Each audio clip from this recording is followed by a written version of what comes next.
আগে সেখানে শ্রীরামচন্দ্রের মূর্তি তৈরি করা হচ্ছিল, যদিও সামনে রাম পুজো রয়েছে, তারপর রামনবমী রয়েছে।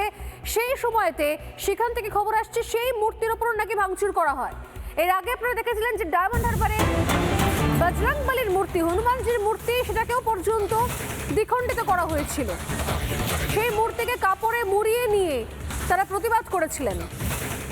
এবং এখানেও তাই, যদি এই মূর্তি কমপ্লিট হয়নি, কাজ শেষ হয়নি, নির্মীয়মান একটি মূর্তি, সেখানে ভাঙচুর চালানো হয়। 22শে জানুয়ারির খবর,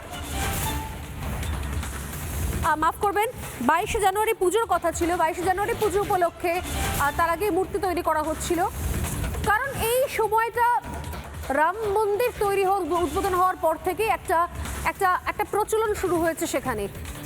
আমরা বলি যে ধর্ম যার যার উৎসব, সবার রাষ্ট্রের শাসক দল বলেছে, কিন্তু তা নয়। ধর্ম যার যার উৎসব, তার শুধুমাত্র এই আবহাওয়াটাকে নষ্ট করার জন্য প্রচেষ্টা কিন্তু কিছু কিছু নির্দিষ্ট মানুষজনের।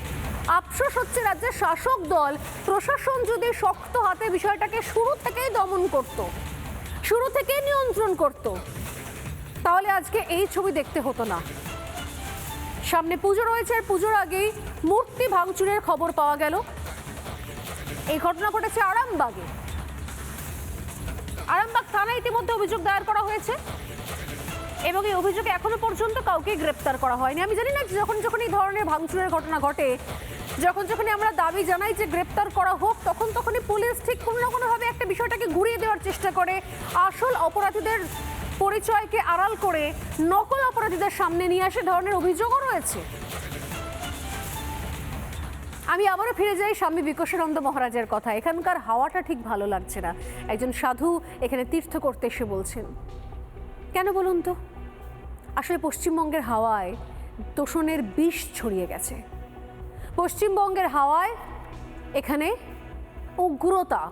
উগ্র মৌলবাদ, কট্টরপন্থার বিষ ছড়িয়ে গেছে। পশ্চিমবঙ্গের হাওয়ায় সর্বত্র দুর্নীতির বিষ ছড়িয়ে গেছে। এই যে গঙ্গাসাগর, সেখান থেকে দুর্নীতি কিছু আলাদা নয়। এর জন্য মমতা বন্দ্যোপাধ্যায়কে কোথাও দৌড়তে হয়নি, কোথাও ঝাঁপিয়ে পড়তে হয়নি, কোনো ফাইল ডাকাতি করতে হয়নি। কিন্তু কোন দিকে আপনি চোখ রাখবেন আর কোন দিকে রাখবেন না, সর্বত্র দুর্নীতির বিষ।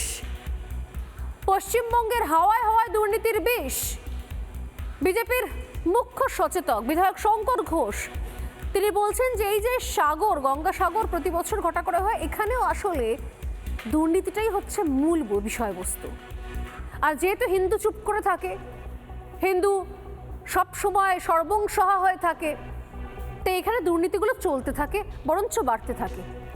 কি বলছেন শঙ্কর ঘোষ, একবার শুনুন। পশ্চিমবঙ্গে ভালো অবস্থা পাবেন এটা তো আশা করা অন্যায়। ফলে বাস্তব অভিজ্ঞতার সাথে যা উঠে এসছে তারাই বলছেন পুণ্যার্থীরা। প্রথমত এর আগেও আমি বিধানসভার অভ্যন্তরেও বিভিন্ন আরটিআই যেগুলো করা হয়েছিল গঙ্গাসাগর মেলা নিয়ে, সেখানে কিভাবে দুর্নীতি করা হয়েছে সেগুলো সামনে এসেছিল। আমার ধারণা এবারের ক্ষেত্রেও একই ধরনের অব্যবস্থা তো থাকবেই, এটাকে সামনে রেখে লুটো চলবে। নানা ধরনের কন্টেন্ট দেখার জন্য লাইক করুন, শেয়ার করুন আমাদের ফেসবুক পেজ, সাবস্ক্রাইব করুন আমাদের ইউটিউব চ্যানেল। পাশাপাশি অন্যান্য ব্রেকিং নিউজের জন্য অবশ্যই চোখ রাখুন রিপাবলিক বাংলায়।